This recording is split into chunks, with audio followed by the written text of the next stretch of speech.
Okay, Hare Krishna. Welcome to today's reading of Srimad Bhagavatam. We continue where we left off. Canto 2, Chapter 7, verse 19.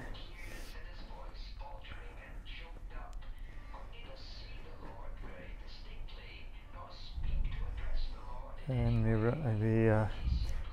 recite Mahima Stotra of Sanatana Goswami. Sarva Shastrabdi Piyusha Sarva Vidaika Satphala Sarva Siddhantna Ratnadya Sarva Lokaika Drikpradam Sarva Bhagavata Prana Srimad Bhagavata Prabho Kalidvanto Ditaditya Shri Krishna Parivartita Paramananda Patnaya Prema Vakshaksharayate Sarvanda Sarva Sevyaya Shri Krishna Namostame Madeka Bandha Matsangin Madguru Matmahadana Manishtaraka Madbhagya Madananda Namostate Asadu Sadutadain Hatinicho Chataraka Anamuncha Kadachin Mam Premna Hrit Kantayos Puram. Translation. O nectar from the ocean of all scriptures, singular fruit of all the Vedas, rich mine of the precious gems of all conclusive truth, you are the only giver of sight to all of the worlds. O life heir of all the Supreme Lord's devotees, O Master Srimad Bhagavatam, you are the sun risen in the darkness of Kali, you are the exact image of Sri Krishna. I bow down to you who are supremely blissful to read. Your every syllable pours down a flood of prema. You can always be served by everyone. You are Sri Krishna himself. My only friend, my constant companion, my spiritual master, my great wealth, my savior, my good fortune, my source of ecstasy, I bow down to you. O bestower of saintliness to the unsaintly, O exalter of the most fallen, please never leave me, always appear in my heart and my voice with pure love. Om Namo Bhagavate Vasudevaya. Om Namo Bhagavate Vasudevaya. Om Namo Bhagavate Vasudevaya. Hare Krishna, welcome to today's reading of Srimad Bhagavatam here at ISKCON Dublin. We are in the middle of chapter 7 entitled Scheduled Incarnations with Specific Functions of the Canto 2, which is entitled Cosmic Manifestation, and verse number 19. Translation. O Narada, you were taught about the science of God and His transcendental loving service by the personality of Godhead in His incarnation of Hamsavatara. He was very much pleased with you due to your intense proportion of devotional service. He also explained unto you lucidly the full science of devotional service, which is especially understandable by persons who are souls surrendered unto Lord Vasudeva, the personality of Godhead. Purport. The devotee and devotional service are two correlative terms.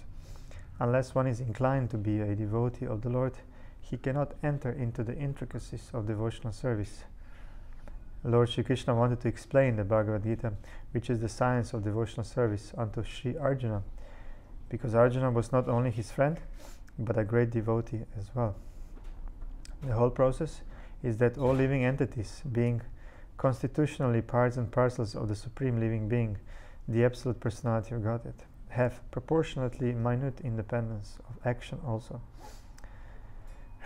So the preliminary qualification for entering into devotional service of the Lord is that one become a willing cooperator, and as such one should voluntarily cooperate with persons who are already engaged in the transcendental devotional service of the Lord.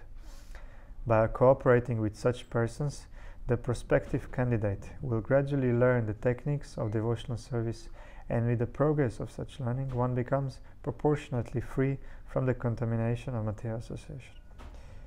Such a purificatory process will establish the prospective candidate in firm faith and gradually elevate him to the stage of transcendental taste for such devotional service. Thus, he acquires a genuine attachment for the devotional service of the Lord, and his conviction carries him on to the point of ecstasy just prior to the stage of transcendental love. Such knowledge of devotional service may be divided into two sections, namely preliminary knowledge of the nature of devotional service and the secondary knowledge of its execution. Bhagavatam is in relation with the personality of Godhead, his beauty, fame, opulence, dignity, attraction, and transcendental qualities which attract one towards him for exchanges of love and affection. There is a natural affinity of the living entity for the loving service of the Lord. This affinity becomes artificially covered by the influence of material association, and Srimad Bhagavatam helps one very genuinely remove that artificial covering. Therefore, it is particularly mentioned herein that Srimad Bhagavatam acts like the lamp of transcendental knowledge. These two sections of transcendental knowledge in devotional service become revealed to a person who is a soul surrendered unto Vasudeva. As it is said in the Bhagavad Gita 7.19, such a great soul, fully surrendered unto the lotus feet of Vasudeva, is very, very rare. Text 20. As the incarnation of Manu, the Lord became the descendant of the Manu dynasty and ruled over the miscreant kingly order, subduing them by his powerful will weapon. Undeterred in all circumstances, his rule was characterized by his glorious fame, which spread over the three lokas, and above them to the planetary system of Satyaloka, the topmost in the universe. Purport. We have already discussed the incarnations of Manu in the first canto. In one day of Brahma, there are 14 Manus, changing one after another. In that way, there are 420 Manus in a month of Brahma, and 5,040 Manus in 1 year of Brahma. Brahma lives for 100 years according to his calculation, and as such there are 504,000 Manus in the jurisdiction of one Brahma. There are innumerable Brahmas, and all of them live only during one breathing period of Mahavishnu. So we can just imagine how the incarnations of the Supreme Lord work all over the material worlds, which comprehend only 1/4 of the total energy of the Supreme Personality of Godhead. The Manvantara incarnation chastises all the miscreant rulers of different planets with as much power as that of the Supreme Personality of Godhead, who punishes the miscreants with his will weapon. The Manvantara incarnations disseminate the transcendental glories of the Lord. Text 21. The Lord in his incarnation of Dhanvantari very quickly cures the diseases of the ever-diseased living entities simply by his fame personified, and only because of him do the demigods achieve long lives. Thus the personality of Godhead becomes ever glorified. He also exacted a share from the sacrifices, and it is he only who inaugurated the medical science or the knowledge of medicine in the universe. Purport. As stated in the beginning of the Srimad Bhagavatam, everything emanates from the ultimate source of the personality of Godhead. It is therefore understood in this verse that medical science or knowledge in medicine was also inaugurated by the personality of Godhead in his incarnation Dhanvantari, and thus the knowledge is recorded in the Vedas. The Vedas are the source of all knowledge, and thus knowledge in medical science is also there for the perfect cure of the diseases of the living entity. The embodied living entity is diseased by the very construction of his body. The body is the symbol of diseases. The disease may differ from one variety to another. but disease must be there just as there is birth and death for everyone. So, by the grace of the personality of Godhead, not only are diseases of the body and mind cured, but also the soul is relieved of the constant repetition of birth and death. The name of the Lord is also called Bhavaushadhi, or the source of curing the disease of material existence. So the Lord is also called Bhavaushadhi. Bhavaushadhi, which means source of curing the disease of material existence.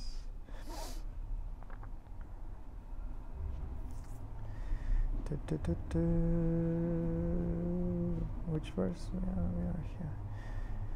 Okay, text 22.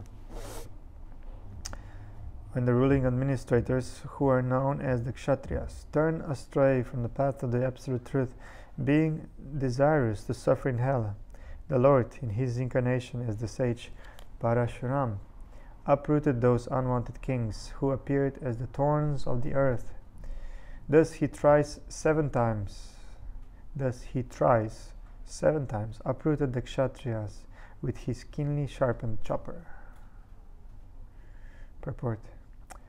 The Kshatriyas, or the ruling administrators of any part of the universe, either on this planet or on other planets, are factually the representatives of the Almighty Personality of Godhead, and they are meant to lead the subjects towards the path of God realization. Every state and its administrators, regardless of the nature of the administration, monarchy or democracy, oligarchy or dictatorship or autocracy, have the prime responsibility to lead the citizens toward God realization. This is essential for all human beings, and it is the duty of the Father, Spiritual Master, and ultimately the state to take up the responsibility of leading the citizens towards this end. The whole creation of material existence is made for this purpose, just to give a chance to the fallen souls who rebelled against the will of the Supreme Father and thus became conditioned by material nature. The force of material nature gradually leads one to a hellish condition of perpetual pains and miseries. Those going against the prescribed rules and regulations of conditional life are called Brahmamojitapatas, or persons going against the path of the Absolute Truth, and they are liable to be punished. Lord Parashuram, the incarnation of the Personality of Godhead, appeared in such a state of worldly affairs and killed all the miscreant kings 21 times. Many Kshatriya kings fled from India to other parts of the world at that time, and according to the authority of the Mahabharata, the kings of Egypt originally migrated from India because of Parashuram's program of chastisement. The kings or administrators are similarly chastised in all circumstances whenever they become godless and plan a godless civilization. That is the order of the Almighty. Text 23. Due to his causeless mercy upon all living entities within the universe, the Supreme Personality of Godhead, along with his plenary extensions, appeared in the family of Maharaj Ikshvaku as the Lord of his internal potency, Sita. Under the order of his father, Maharaj Dasharat, he entered the forest and lived there for considerable years with his wife and younger brother. Ravana, who was very materially powerful, with 10 heads on his shoulders, committed a great offense against him and was thus ultimately vanquished. Purport. Lord Rama is the Supreme Personality of Godhead, and his brothers, namely Bharata, Lakshmana, and Shatrughna, are his plenary expansions. All 4 brothers are Vishnu Tattva and were never ordinary human beings. There are many unscrupulous and ignorant commentators on Ramayana who present the younger brothers of Lord Ramachandra as ordinary living entities. But here in the Srimad Bhagavatam, the most authentic scripture on the science of Godhead, it is clearly stated that his brothers were his plenary expansions.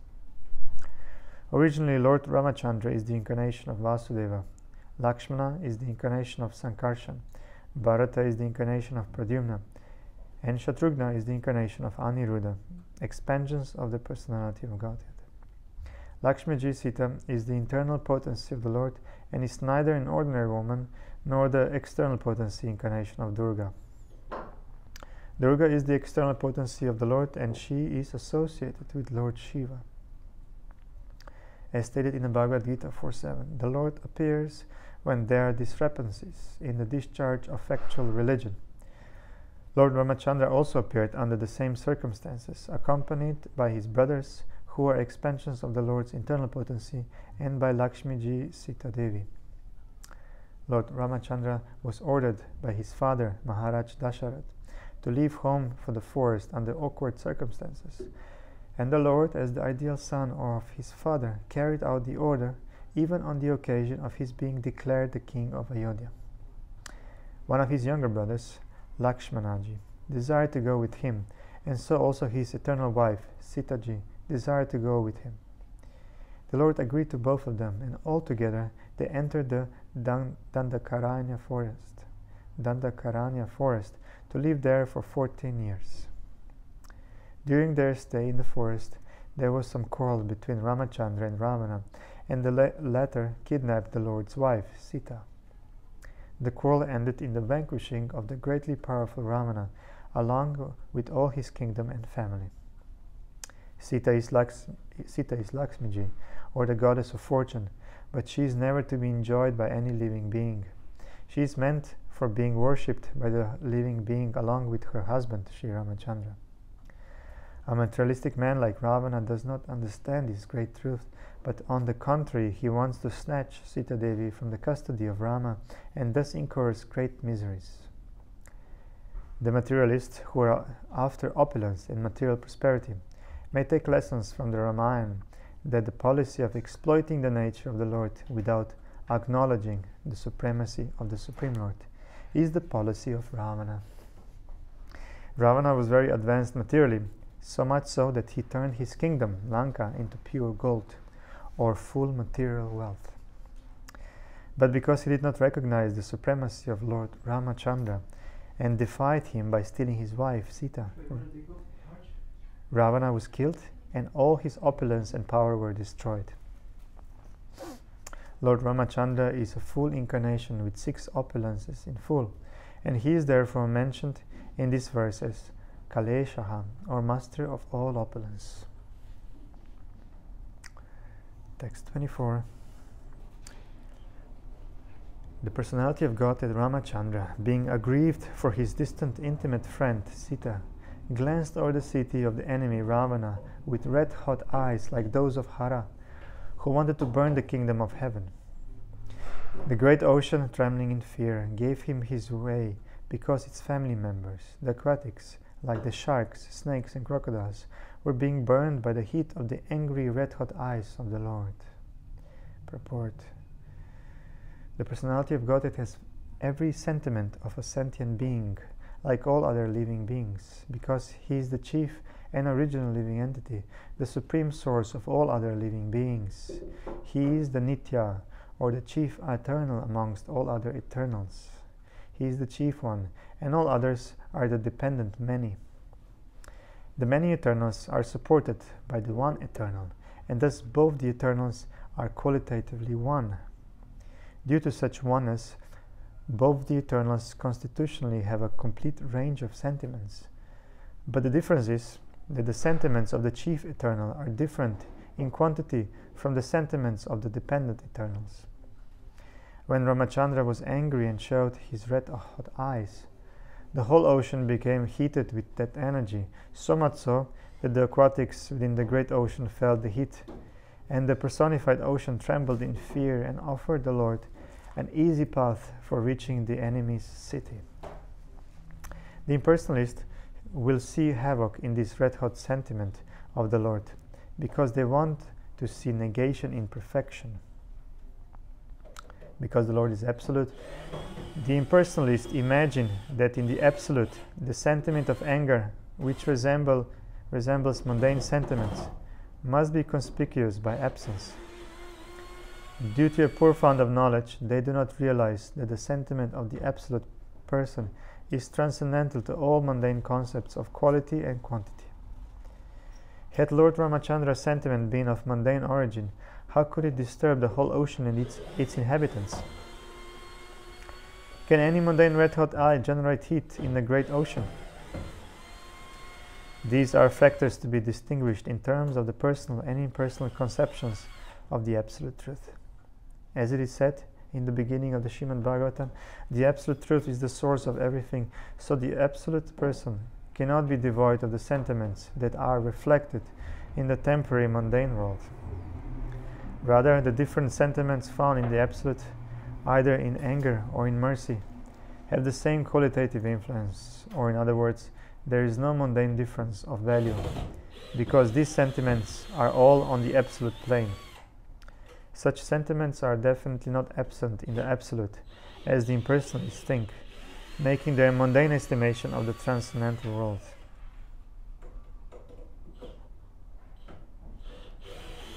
Text 25.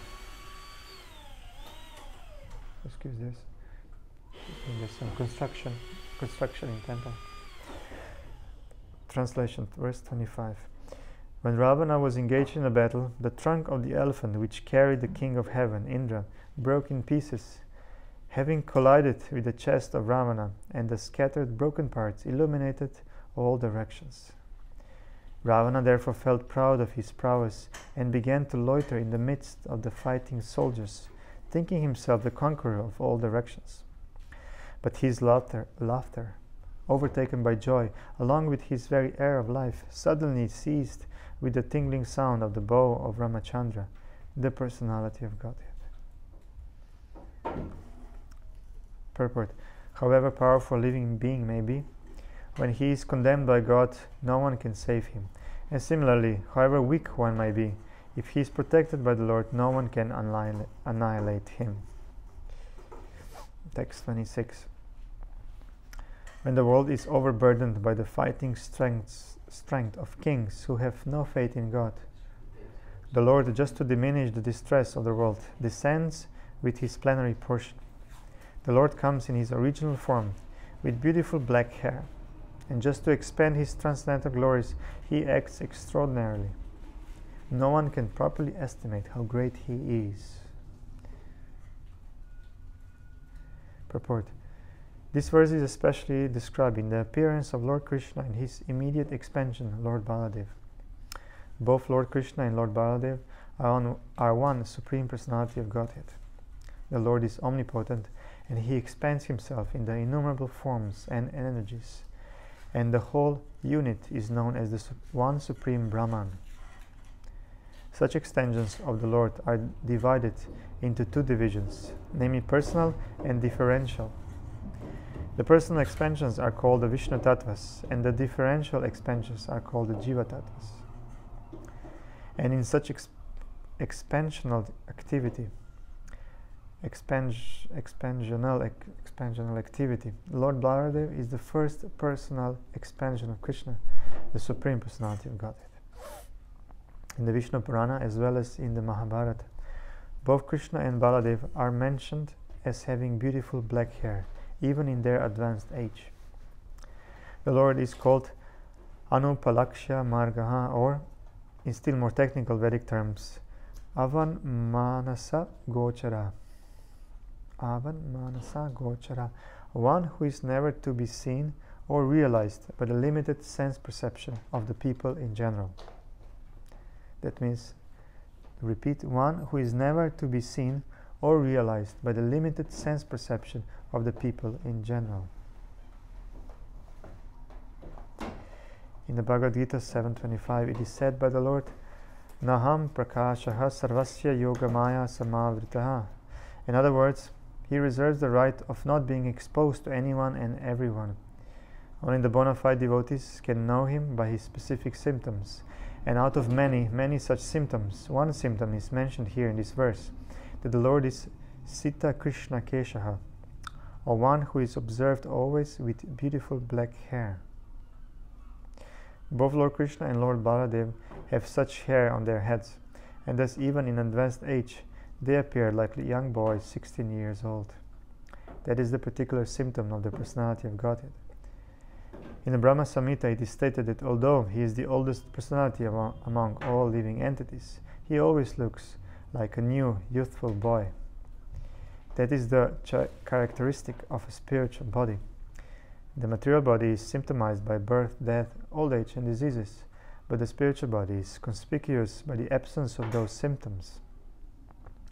Living entities who reside in the Vaikuntha Lokas in eternal life and bliss have the same type of spiritual body without being affected by any signs of old age. It is described in the Bhagavatam, Canto 6, that the party of Vishnudutas who came to deliver Ajamil from the clutches of the party of Yamaraj appeared like youthful boys, corroborating the description in this verse. It is ascertained thus that the spiritual bodies in the Vaikuntha Lokas, either of the Lord or of the other inhabitants, are completely distinct from the material bodies of this world. Therefore, when the Lord descends from that world to this world, he descends in his spiritual body of Atma Maya, or internal potency, without any touch of the Bahiranga Maya, or external material energy. The allegation that the impersonal Brahman appears in this material world by accepting a material body is quite absurd. Therefore the Lord, when he comes here, has not a material body, but a spiritual body. The impersonal Brahma Jyoti is only the glaring effulgence of the body of the Lord, and there is no difference in quality between the body of the Lord and the impersonal ray of the Lord called Brahma Jyoti. Now the question is why the Lord, who is omnipotent, comes here to diminish the burden created upon the world by the unscrupulous kingly order. Certainly the Lord does not need to come here personally for such purposes, but he actually descends to exhibit his transcendental activities in order to encourage his pure devotees who want to enjoy life by chanting the glories of the Lord. In the Bhagavad Gita 9:13 and 14, it is stated that the Mahatmas, the great devotees of the Lord, take pleasure in chanting of the activities of the Lord. All Vedic literatures are meant for turning one's attention towards the Lord and his transcendental activities. Thus the activities of the Lord in his dealings with worldly people create a subject matter for discussion by his pure devotees. Text 27. There is no doubt about Lord Krishna's being the Supreme Lord. Otherwise, how was it possible for him to kill a giant demon like Putana when he was just on the lap of his mother, to overturn a cart with his leg when he was only 3 months old, to uproot a pair of Arjuna trees so high that they touched the sky when he was only crawling? All these activities are impossible for anyone other than the Lord himself. Purport. One cannot manufacture a god by one's mental speculation or by numerical votes, as has become a practice for the less intelligent class of men. God is God eternally, and an ordinary living entity is eternally a part and parcel of God. God is one without a second, and the ordinary living entities are many without number. All such living entities are maintained by God himself, and that is the verdict of the Vedic literatures. When Krishna was on the lap of his mother, the demon Putana appeared before his mother and prayed to nurture the child in her lap. Mother Yashoda agreed, and the child was transferred onto the lap of Putana, who was in the garb of a respectable lady. Putana wanted to kill the child by smearing poison on the nipple of her breast. But when everything was complete, the Lord sucked her breast along with her very air of life, and the demon's gigantic body, said to be as long as 6 miles, fell down. But Lord Krishna did not need to expand himself to the length of the she-demon Putana, although he was quite competent to extend himself more than 6 miles long. In his Vamana incarnation, he posed himself as a dwarf Brahmana, but when he took possession of his land, promised by Mali Maharaj, he expanded his footstep to the top of the universe, extending over thousands and millions of miles. So it was not very difficult for Krishna to perform a miracle by extending his bodily feature, but he had no desire to do it because of his deep filial love for his mother, Yashoda. If Yashoda had seen Krishna in her lap extending 6 miles to cope with the she-demon Putana, then the natural filial love of Yashoda would have been hurt, because in that way Yashoda would have come to know that her so-called son, Krishna, was God himself. And with the knowledge of the Godhead of Krishna, Yashoda Mai would have lost the temper of her love for Krishna as a natural mother. But as far as Lord Krishna is concerned, he is God always, either as a child on the lap of his mother, or as the coverer of the universe, Vamanadev. He does not require to become God by undergoing severe penances, although some men think of becoming God in that way. By undergoing severe austerities and penances, one cannot become one or equal with God, but one can attain most of the godly qualities. A living being can attain godly qualities to a large extent, but he cannot become God, whereas Krishna, without undergoing any type of penance, is God always, either in the lap of his mother, or growing up, or at any stage of growth. So, at the age of only 3 months, he killed the Shakatasura, who had remained hidden behind a cart in the house of Yashoda Mai. And when he was crawling and was disturbing his mother from doing household affairs, the mother tied him with a grinding pestle. But the naughty child dragged the pestle up to a pair of very high Arjuna trees in the yard of Yashoda Mai. And when the pestle was stuck between the pair of trees, they fell down with a horrible sound.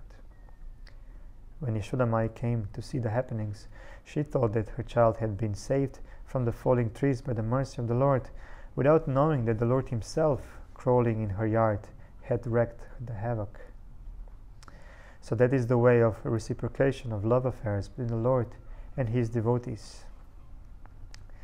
Yashoda Mai wanted to have the Lord as her child, and the Lord played exactly like a child in her lap, but at the same time played the part of the Almighty Lord whenever it was so required. The beauty of such pastimes was that the Lord fulfilled everyone's desire. In the case of felling the gigantic Arjuna trees, the Lord's mission was to deliver the 2 sons of Kuvera, who were condemned to become trees by the curse of Narada, as well as to play like a crawling child in the yard of Yashoda, who took transcendental pleasure in seeing such activities of the Lord in the very yard of her home. The Lord in any condition is Lord of the universe, and he can act as such in any form, gigantic or small, as he likes. Verse 28. Then also, when the cowherd boys and their animals drank the poisoned water of the river Yamuna, and after the Lord in his childhood revived them by his merciful glance, just to purify the water of the river Yamuna, he jumped into it as if playing, and chastised the venomous Kaliya snake, which was lurking there, its tongue emitting waves of poison. Who can perform such Herculean tasks but the Supreme Lord? 29.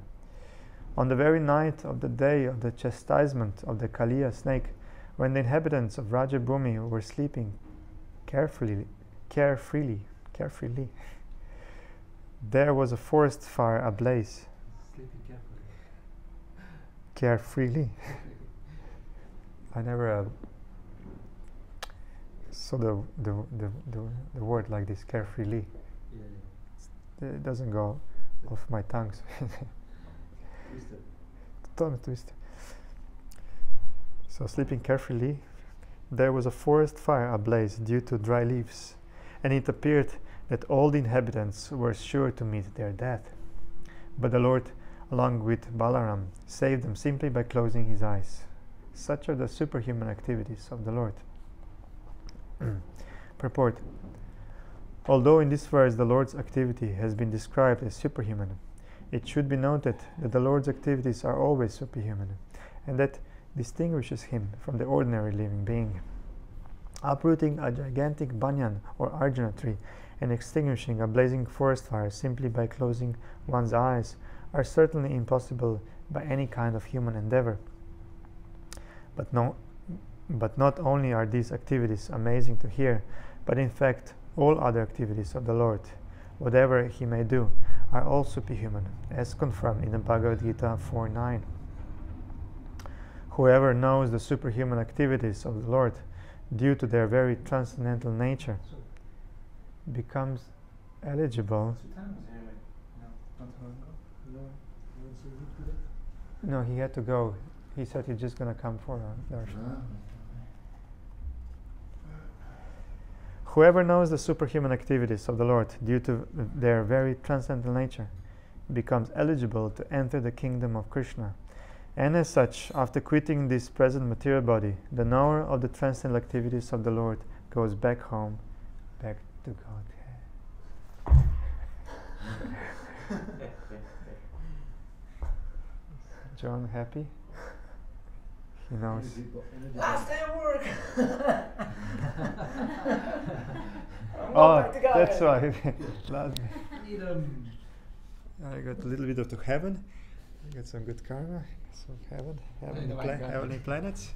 And you can go from there upward. That's it. Progressively. Progressively upward. Text this. Number 30. Okay. 25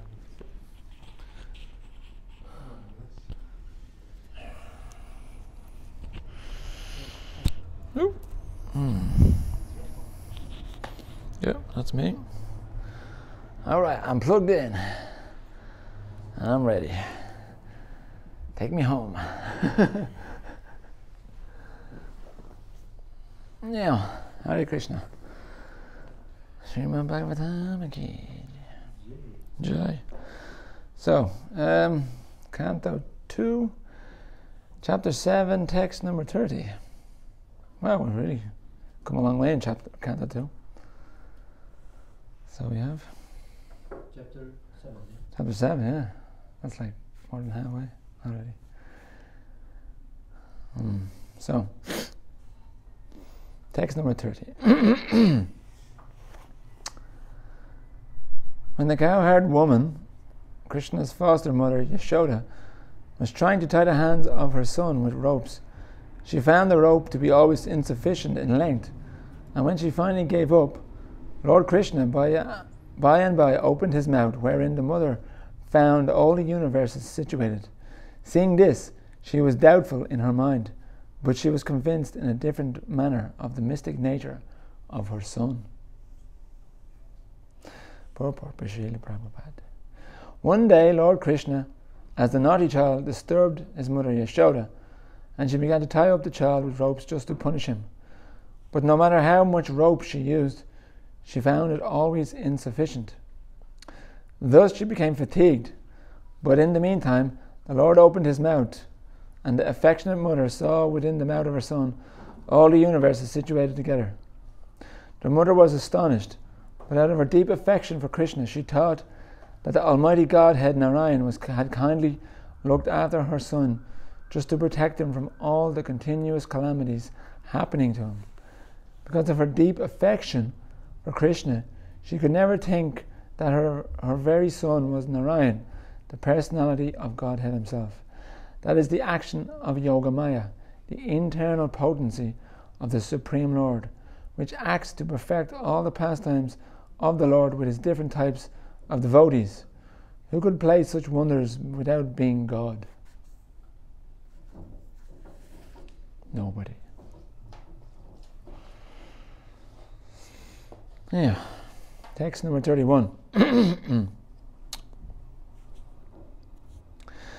Lord Krishna saved his foster father, Nanda Maharaj, from the fear of the demigod Varuna, and released the cowherd boys from the caves of the mountain, for they were placed there by the son of Maya. Also, to the inhabitants of Vrindavan, who were busy working during daytime and sleeping soundly at night because of their hard labour in the day, Lord Krishna awarded promotion to the highest planet in the spiritual sky. All these acts are transcendental and certainly prove without any doubt his godhood. Purport Srila Prabhupada.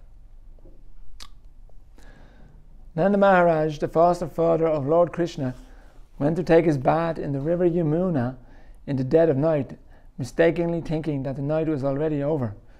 Thus the demigod Varuna took him to the Varuna planet just to have a look at the personality of Godhead Lord Krishna, who appeared there to release his father.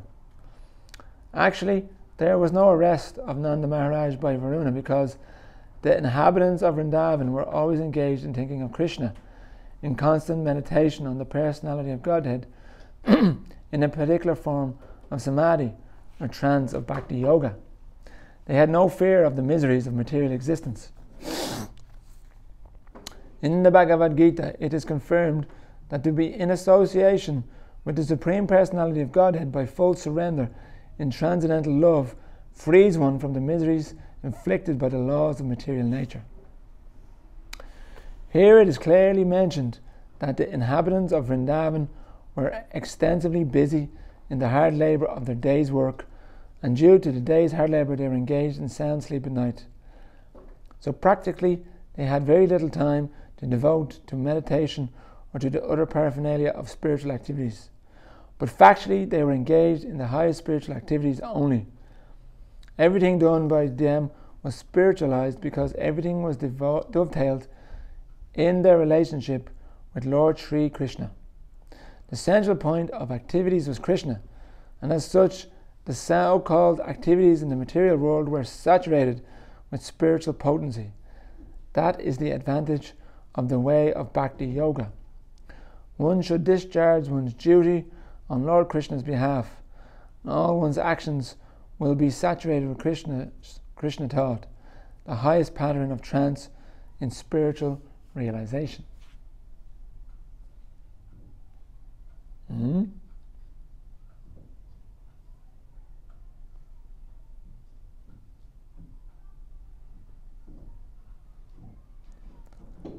Text number 32. When the cowherd men of Vrindavan, under instruction of Krishna, stopped offering sacrifice to the heavenly king Indra, the whole tract of land known as Vraj was threatened with being washed away by constant heavy rains for 7 days. Lord Krishna, out of his causeless mercy upon the inhabitants of Vraj, held up the hill known as Govardhan with one hand only, although he was only 7 years old. He did this to protect the animals from the onslaught of water.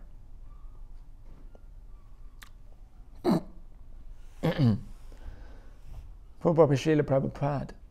Children play with an umbrella generally known as a frog's umbrella, and Lord Krishna, when he was only 7 years old, could snatch the great hill known as the Govardhan Parvat at Vrindavan and hold it for 7 days continuously with one hand, just to protect the animals and the inhabitants of Vrindavan from the wrath of Indra, the heavenly king, who had been denied sacrificial offerings by the inhabitants of Vrajabhumi.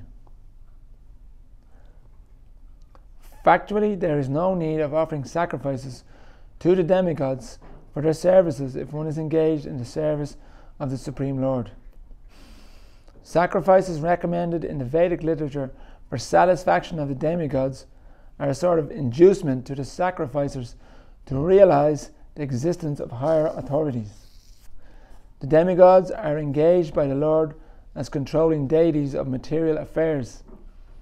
And according to the Bhagavad Gita, when a demigod is worshipped, the process is accepted as the indirect method for worshipping the Supreme Lord.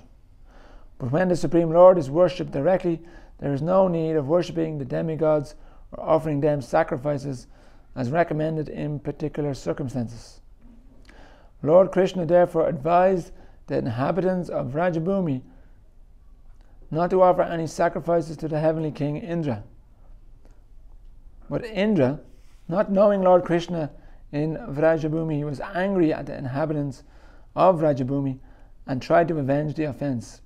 But, competent as the Lord was, he saved the inhabitants and animals of Vrajabhumi by his personal energy and proved definitely that anyone directly engaged as a devotee of the Supreme Lord need not satisfy any other demigods, however great, even to the level of Brahma or Shiva. Thus this incident definitely proved without a doubt that Lord Krishna is the personality of Godhead, and that he was so in all circumstances, as a child on the lap of his mother, as a boy 7 years old, and as an old man of 125 years of age. In either case, he was never on the level of the ordinary man, and even in his advanced age, he appeared a young boy 16 years old. These are the particular features of the transcendental body of the Lord.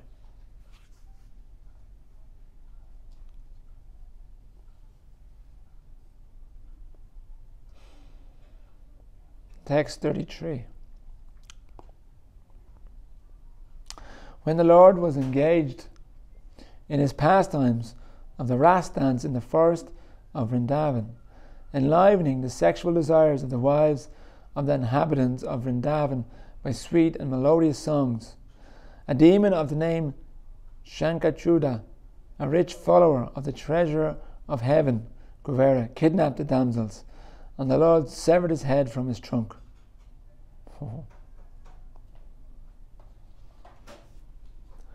Purport by Srila Prabhupada.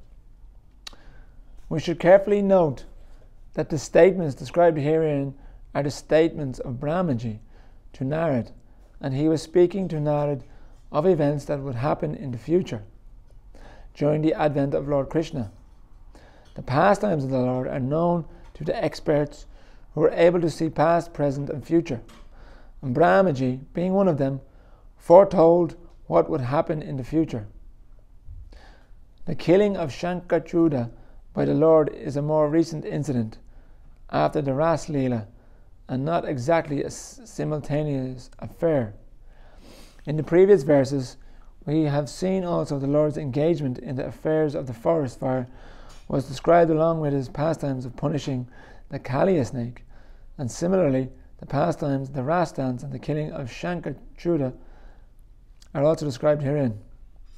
The adjustment is that all these incidents would take place in the future, after the time when it was being foretold by Brahmaji to Narad. The demon Shankachuda was killed by the Lord during his pastimes at Horika in the month of Falgun, and the same ceremony is still observed in India by the burning of the effigy of Shankachuda one day prior to the Lord's pastimes at Horika, generally known as Holi. There you go.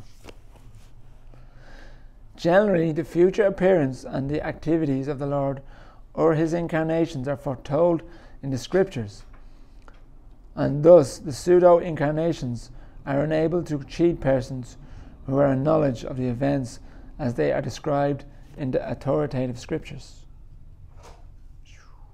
Now, text number 34 and 35. It's a big one. Translation. All demonic personalities like Pralamba, Denuka, Baka, Keshi, Arishta, Chanura, Mustika, Kuvaliyapida, elephant, Kamsa, Yavan, Narakasura, and Pondraka, great marshals like Salva, Vidvida, Monkey, and Balva, Dantavakra, the seven bulls, Shambar, Vidurat, and Rukmi, as also great warriors like Kamboja, Matsya, Kuru, Srinjaya, and Kekaya, would all fight vigorously, either with the Lord Hari directly, or with him under his names of Baladev, Arjun, Bhima, etc. And the demons, thus being killed, would attain either the impersonal Brahmajyoti or his personal abode in the Vaikuntha planets. To be killed by Krishna. Not so easy. Not so easy. Oops, a daisy.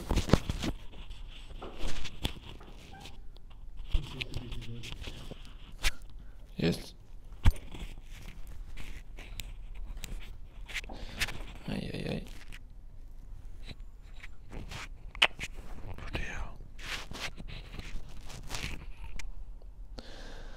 So, purport by Srila Prabhupada. All manifestations in both the material and spiritual worlds are demonstrations of the different potencies of Lord Krishna. The personality of Godhead, Baladev, is his immediate personal expansion, and Bhima, Arjuna, etc. are his personal associates. The Lord would appear, and he does so whenever he appears, with all his associates and potencies. Therefore, the rebellious souls, like the demons and demoniac men, mentioned by names like Pralamba, would be killed either by the Lord himself or by his associates. All these affairs will be clearly explained in the 10th canto. But we should know well that all the above-mentioned living entities killed would attain salvation either by being merged in the Brahma Jyoti of the Lord or being allowed to enter into the abodes of the Lord called Vaikunthas. This has already been explained by Bhishmadev in the 1st canto. All persons who participated in the battlefield of Kurukshetra or otherwise with the Lord or with Baladev, etc., would benefit by attaining spiritual existence according to the situation of their minds at the time of death. Those who recognized the Lord would enter Vaikuntha, and those who estimated the Lord as only a powerful being would attain salvation by merging into the spiritual existence of the impersonal Brahmajyoti of the Lord. But every one of them would get released from material existence. Since such is the benefit of those who played with the Lord inimically, one can imagine what would be the position of those who devoutly serve the Lord in transcendental relationship with Him. Kaloka Vrindavan. Presumably.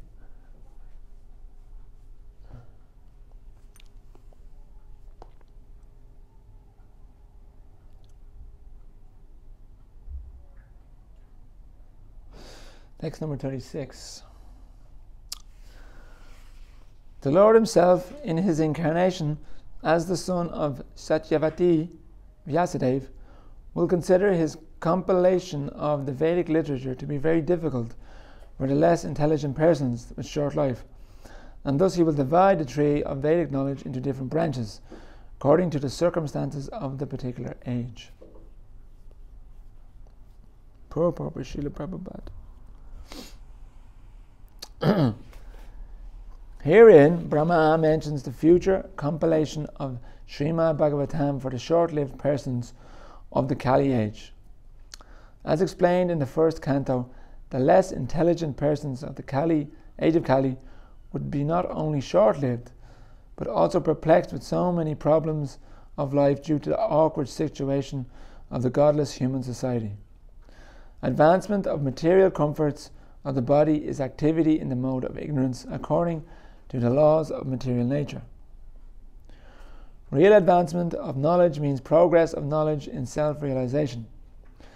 But in the age of Kali, the less intelligent men mistakenly consider the short lifetime of 100 years, now factually reduced to about 40 or 60 years, to be all in all. They are less intelligent because they have no information of the eternity of life, but they identify with the temporary material body existing for 40 years and consider it the only basic principle of life. Such persons are described as equal to the asses and bulls.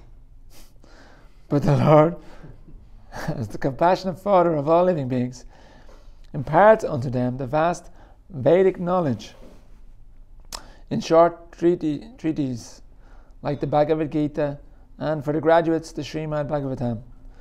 The Puranas and the Mahabharata are also similarly made by Vyasadeva for the different types of men in the modes of material nature, but none of them are independent of the Vedic principles.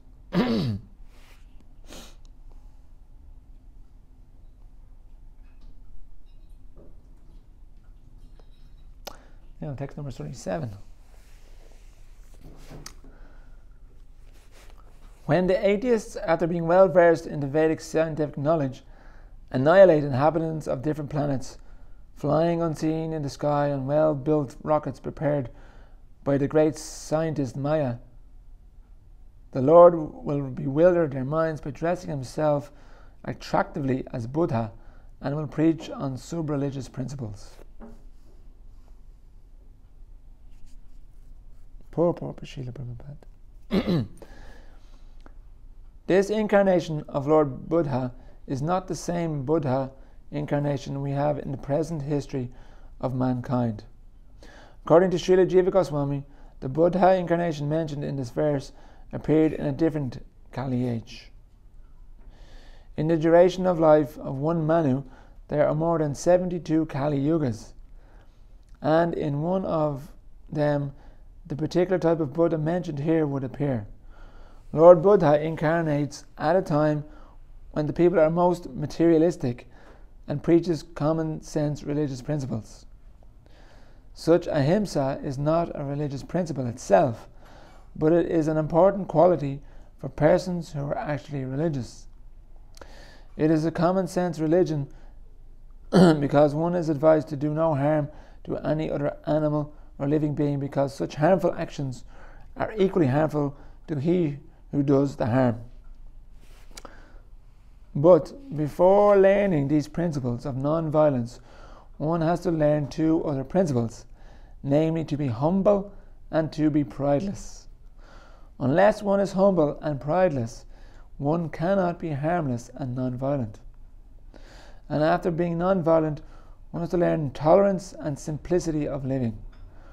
One must offer respects to the great religious preachers and spiritual leaders, and also train the senses for controlled action, learning to be unattached to family and home, and enacting devotional service to the Lord, etc. At the ultimate stage, one has to accept the Lord and become his devotee, otherwise there is no religion. In religious principles, there must be God in the center, otherwise simple moral instructions are merely sub-religious principles, generally known as upadharma, or nearness to religious principles.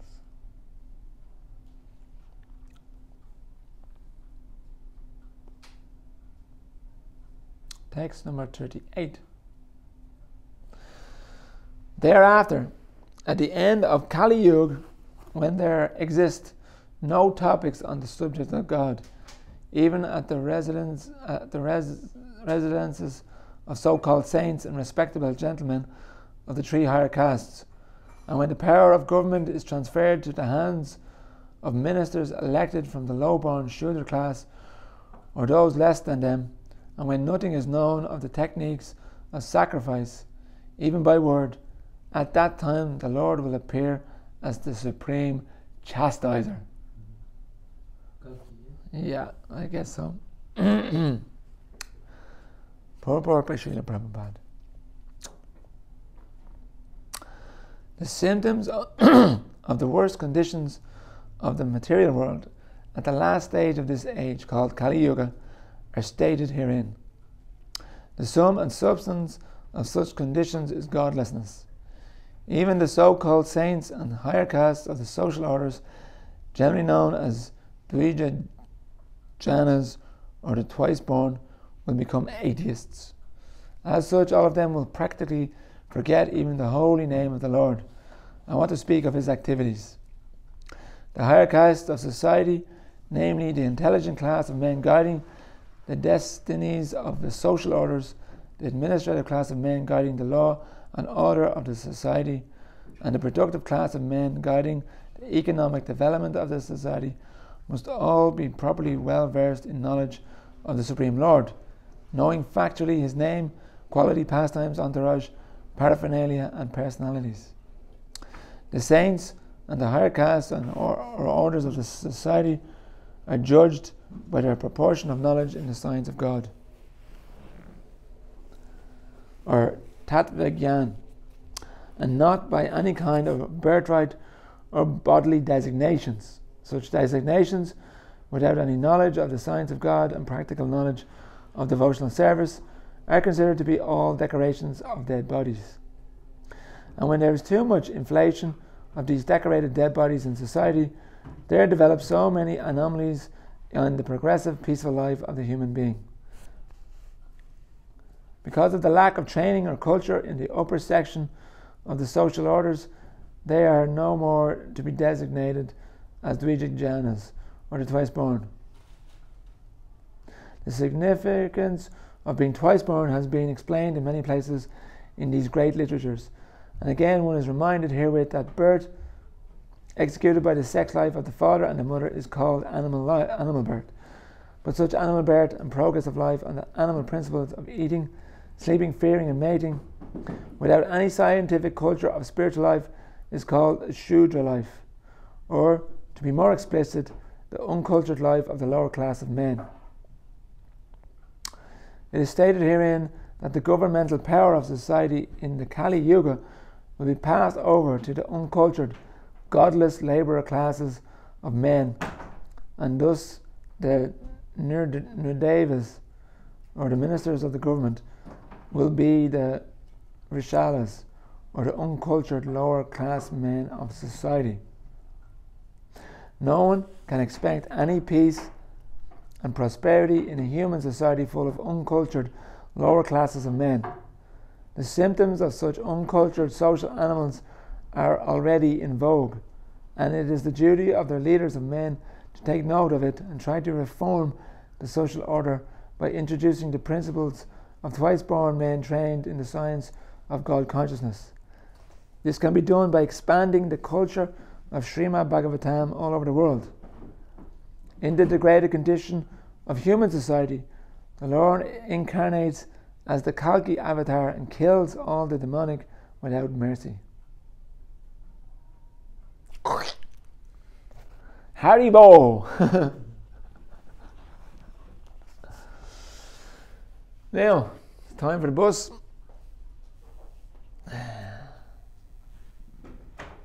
Or should we go on? Pushpa? Yeah. What's happening? Another half an hour. You've got 25 minutes. Next bus, yeah. Train. Are you ready in 20 minutes? No. What are you doing?